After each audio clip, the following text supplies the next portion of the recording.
10+1 की science stream के 3 subjects हैं जो नीट में आएंगे। 1 biology, 2 chemistry, 3 physics. Number 2 chemistry का पूरा सिलेबस हम ओरल लर्न करने जा रहे हैं।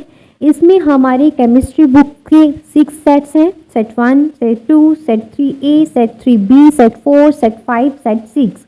उसके बाद सेट 1 में 2 चैप्टर्स हैं, जिसमें फर्स्ट चैप्टर है some basic concepts of chemistry. हम उसके बारे में अभी डिस्कस करेंगे। हमने उसके टोटली 19 मेन टॉपिक्स किए थे और 19 मेन टॉपिक्स में 11 डायग्राम्स हैं जो अभी हम डिस्कस करेंगे। तो अभी हम इस वीडियो में हमारा 7th मेन टॉपिक ग्राम मॉलिक्यूलर मास, उसके बारे में डिस्कस करेंगे और उसके बीच में हमारा 4th मेन डायग्राम आता है नंबर ऑफ मोल। हमारा 7th मेन टॉपिक है ग्राम molecular mass.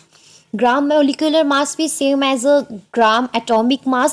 When a numerical value of molecular mass of the substance is expressed in grams, then the value becomes gram molecular mass. Means to say, जब हम किसी molecular mass substance के molecular mass की numerical value grams में express करते हैं तो वो बन जाता है ग्राम मॉलिक्यूलर मास।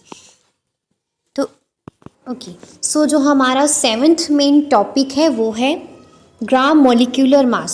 तो उसका एक डायग्राम है जो हमारा 4th डायग्राम है, जिसमें number of moles, mass in gram, number of particles, volume of gas set, STP. तो उसके बाद एग्जाम्पल्स है हमारे पास gram molecular mass of H2SO4 sulphuric acid.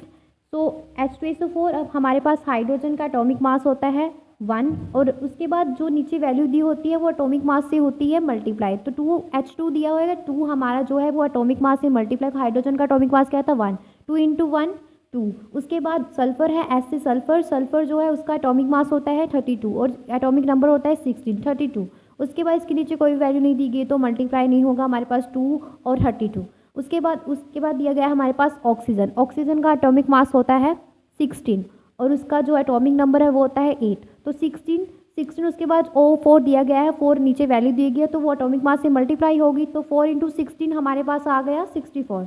64, 2 और 32 ये आपस में प्लस करेंगे, फिर उसके बाद हम आपस में इसको प्लस करेंगे तो वो हमारे पास क्या आएगा 98 ग्राम। तो हमारे पास अभी क्या आया, ग्राम molecular mass of H2SO4 sulphuric acid is 98 ग्राम। तो ये था हमारा ग्राम molecular mass of H2SO4 sulphuric acid. तो हमने इस वीडियो में हमारा 7th मेन टॉपिक ग्राम मॉलिक्यूलर मास और हमारा 4th diagram number of moles के बारे में डिस्कस किया। The genius brains classroom.